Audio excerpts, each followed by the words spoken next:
Notre secours est dans le nom du Seigneur. Il y a des chapitres qu'on a envie de lire parce que ça raconte une histoire truculente. Il y a des chapitres qu'on n'a pas envie de lire et certainement 2 Rois chapitre 17 est un de ces chapitres-là. Mais le vin est tiré, il faut boire la coupe jusqu'à la lie. Allons-y, enivrons-nous.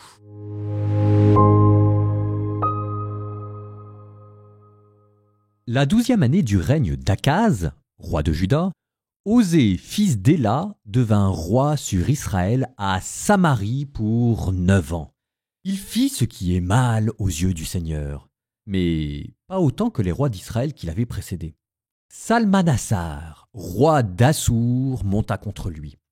Osée lui fut asservi et lui paya tribut. Mais le roi d'Assour découvrit qu'Osée complotait. Celui-ci avait envoyé des messagers à So, roi d'Égypte, et n'avait pas payé comme chaque année le tribut au roi d'Assour.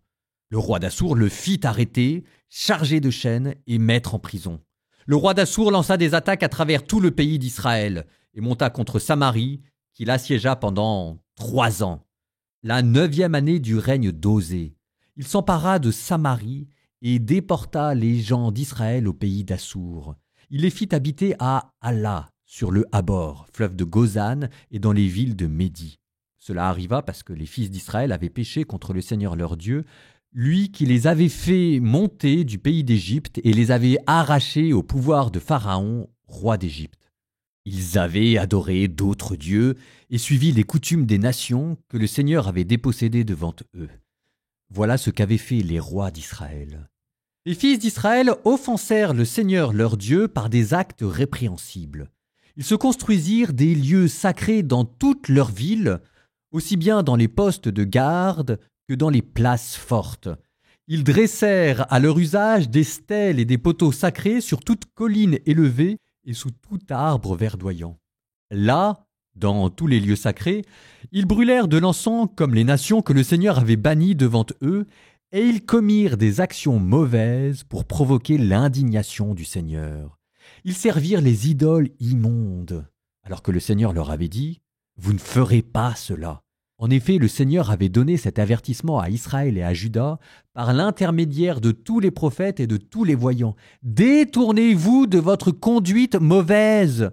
En effet, le Seigneur avait donné cet avertissement à Israël et à Juda par l'intermédiaire de tous les prophètes et de tous les voyants. « Détournez-vous de votre conduite mauvaise. Observez mes commandements et mes décrets selon toute la loi que j'ai prescrite à vos pères et que je leur ai fait parvenir par l'intermédiaire de mes serviteurs les prophètes. Mais ils n'ont pas obéi, et ils ont raidi leur nuque, comme l'avait fait leur père, qui n'avait pas fait confiance au Seigneur leur Dieu. Ils ont méprisé ses lois, ainsi que l'alliance qu'il avait conclue avec leur père et les avertissements qu'il leur avait donnés. Ils ont couru après le néant et eux-mêmes sont devenus néants. Ils ont suivi les nations qui les entouraient, alors que le Seigneur leur avait prescrit de ne pas faire comme elles. Ils ont abandonné tous les commandements du Seigneur leur Dieu et se sont fait des idoles en métal, 2 statues de veau. Ils ont fait des poteaux sacrés, se sont prosternés devant toute l'armée des cieux et ont servi Baal. Ils ont fait passer leurs fils et leurs filles par le feu. Ils ont scruté les présages et fait des incantations. Ils se sont déshonorés en faisant ce qui est mal aux yeux du Seigneur pour provoquer son indignation. Alors le Seigneur s'est mis dans une grande colère contre les tribus d'Israël et les a écartées loin de sa face. Il n'est resté que la seule tribu de Juda. Or Juda non plus n'a pas observé les commandements du Seigneur son Dieu, mais il a suivi les décrets qu'Israël avait établis.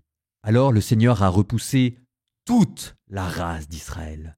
Il les a humiliés. Il les a livrés aux mains des pillards jusqu'à les rejeter loin de sa face. Il avait en effet arraché Israël à la maison de David et on avait établi roi Jéroboam, fils de Nébat. Jéroboam avait fourvoyé Israël loin du Seigneur et lui avait fait commettre un grand péché. Les fils d'Israël imitèrent tous les péchés que Jéroboam avait commis.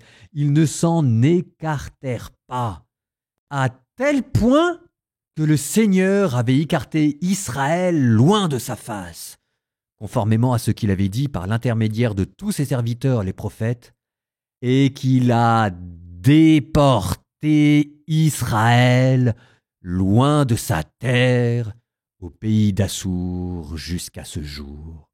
Le roi d'Assour fit venir des gens de Babylone, de Kouta, d'Awa, de Hamath et de Sepharwaïm, et les établit dans les villes de Samarie, à la place des fils d'Israël. Ils prirent possession de Samarie et s'établirent dans ces villes. Or, au début de leur installation en cet endroit, comme ils ne craignaient pas le Seigneur envoya contre eux des lions qui les massacrèrent. Ils dirent au roi d'Assour, « Les nations que tu as déportées et établies dans les villes de Samarie ne connaissent pas le rituel du Dieu du pays. Et ce Dieu a envoyé contre elles des lions qui les ont fait mourir, parce qu'elles ne connaissent pas le rituel du Dieu du pays. » Le roi d'Assour donna cet ordre. « Faites partir là-bas un des prêtres que vous avez déportés, qu'il aille habiter là-bas et qu'il leur enseigne le rite du Dieu du pays. » L'un des prêtres que l'on avait déportés de Samarie vint s'établir à Béthel. Il leur enseignait comment on doit craindre le Seigneur. Mais chaque nation se faisait son Dieu et le plaçait dans l'édifice que, sur les lieux sacrés, les habitants de Samarie avaient construit. Chaque nation agit ainsi dans la ville où elle habitait. Les gens de Babylone firent un Sukkot-Bénoth, ceux de Nkouta un Nergal, ceux de Hamath un Hashima, ceux de Awa un Nibaz et un Tartak. Ceux de Sepharwaïm passèrent leurs fils par le feu, en l'honneur d'Adramélec et d'Anamélec, dieu de Sepharwaïm. Ils craignaient le Seigneur, mais ils prirent parmi eux des prêtres pour les lieux sacrés, qui exerçaient pour eux dans les temples des lieux sacrés. Tout en craignant le Seigneur, ils continuaient à servir leur propre Dieu selon le rite des nations d'où on les avait déportés. Jusqu'à ce jour, ils agissent selon les rites anciens.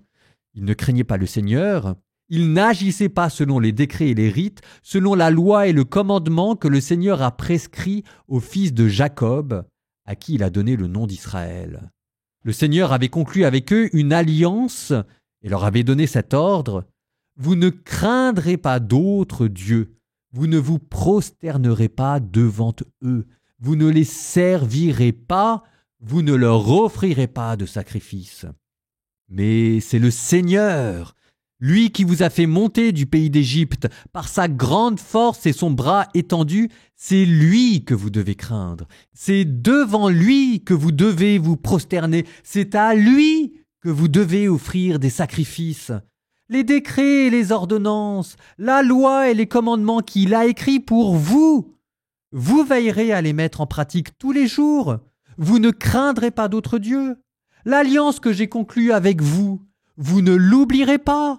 Et vous ne craindrez pas d'autres dieux, mais c'est le Seigneur votre Dieu que vous devez craindre. C'est lui qui vous délivrera des mains de tous vos ennemis. Mais ils n'ont pas écouté. Ils ont au contraire continué d'agir conformément à leur ancien droit. Ainsi donc, ces nations craignaient le Seigneur tout en continuant à servir leur idole. Tout comme leur père avait agi, leurs fils et les fils de leurs fils agissent de même jusqu'à ce jour.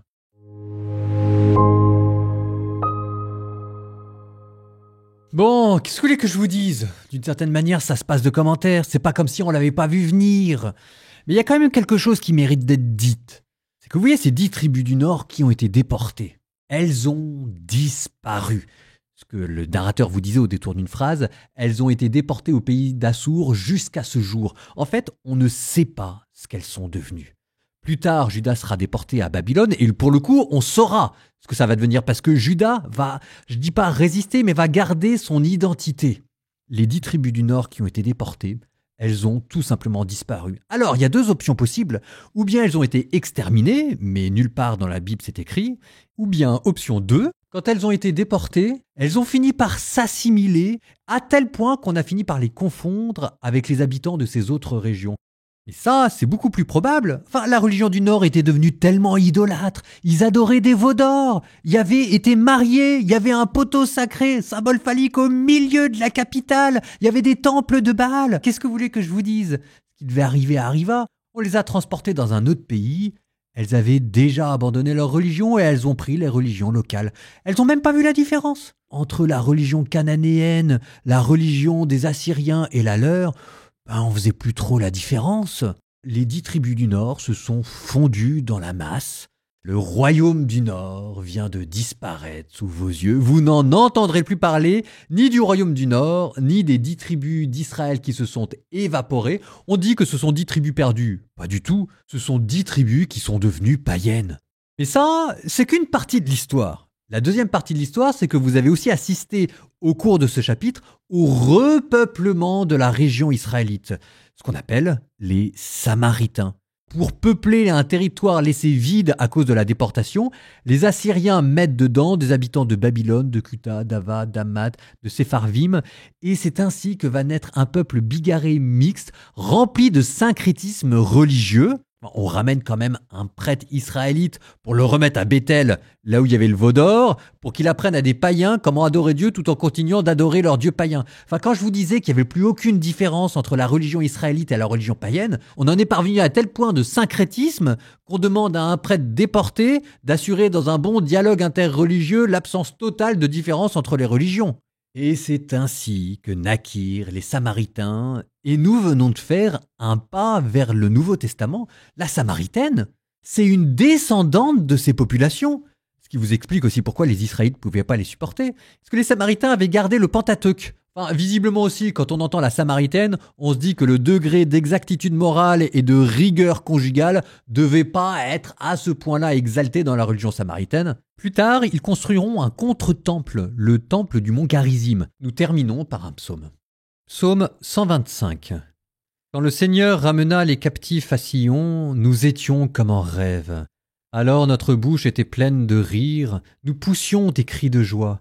Alors on disait parmi les nations, quelle merveille fait pour eux le Seigneur, quelle merveille le Seigneur fit pour nous. Nous étions en grande fête. Ramène, Seigneur, nos captifs, comme les torrents au désert. Qui sème dans les larmes, moissonne dans la joie. Il s'en va en pleurant, il jette la semence. Il s'en vient dans la joie, il rapporte les gerbes.